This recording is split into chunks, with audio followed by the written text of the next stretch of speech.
संशोधन कर रहे हैं वो राजस्थान सार्वजनिक परीक्षा अनुचित साधनों की रोकथाम संशोधन विधेयक 2022 92 के जो एक्ट बना हुआ था उसमें अपन एक संशोधन ला रहे हैं धारा 8 में।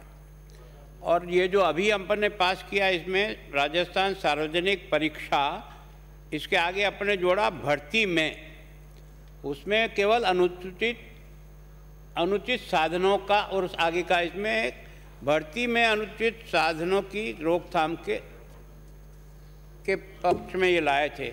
अब इसमें जो केवल धारा 8 में जो आप परिवर्तन कर रहे हैं, जो पुरानी धारा है वो अनुसूचित को संशोधित करने की, ये जो अनुसूचित है पीछे लगी हुई है कि जहाँ इस अनुसूचित को संशोधन करने की शक्ति राज्य सरकार राज्य पत्र में अधिसूचना द्वारा ऐसी किसी भी अन्य सार्वजनिक परीक्षा को अनुसूची में सम्मिलित कर सकेगी। पहले था इसको सम्मिलित करने में राज्य सरकार अगर और किसी को जोड़ना चाहे तो जोड़ सकेगी, ये था धारा 8। इसके संबंध में वह इस अधिनियम में उपबंधों को लागू करना आवश्यक समझे और राजपत्र में प्रकाशित होने पर अनुसूचित अनुसार संशोधित की गई। मतलब ये जो सूची आपकी लगी इसमें और कुछ जोड़ना चाहे तो पहले इस धारा 8 में जोड़ सकते थे। अब इसमें एक और चीज़ जोड़ना चाह रहे हैं, ये उसके आगे लिख रहे हैं कि आवश्यक समझे कि किसी भी सार्वजनिक परीक्षा को अनुसूची में अपवर्जित कर सके, अर्थात हटा सकेगी।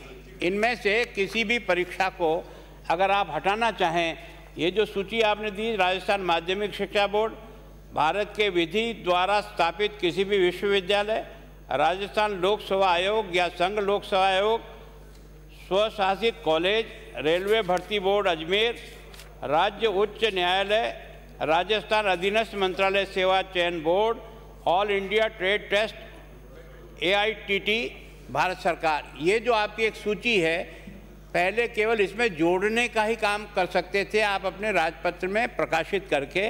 अब आप अधिकार ले रहे हो इसमें से किसी को हटाना भी चाहें तो हटा सकते हैं। तो मैं सोचता हूँ कि ये पहली बार मैंने भी देखा है कि ये 92 के एक्ट में ही हम संशोधन करके इनको बढ़ा सकते थे। हमको दो कानून के लोगों के दिमाग में एक कन्फ्यूज़न पैदा करने का काम किया। हर आदमी नहीं समझेगा कि ये भर्ती के लिए है और ये परीक्षा के लिए है। मैं सोचता हूँ कि और दोनों का एक्शन कौन सा किस पर एक्शन करेगा ये इसके बारे में स्पष्ट नहीं है। अभी जो आपने जो कुछ भी कार्रवाई की वो इसके तहत की थी, और क्योंकि आपकी सज़ा उसमें 3 साल ही थी, जिन लोगों को आपने पकड़ा था उनको इस बात का मिल गया कि भाई कम से कम 5 साल से कम सज़ा होती है, उसको एक लंबे समय तक आप गिरफ्तारी में नहीं रख सकते हो, उनको जैसी नहीं रख सकते हो। उस आड़ में वो सब लोग छूट करके चले गए।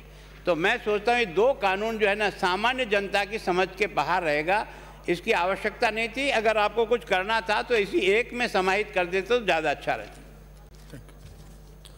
मंत्री महोदय।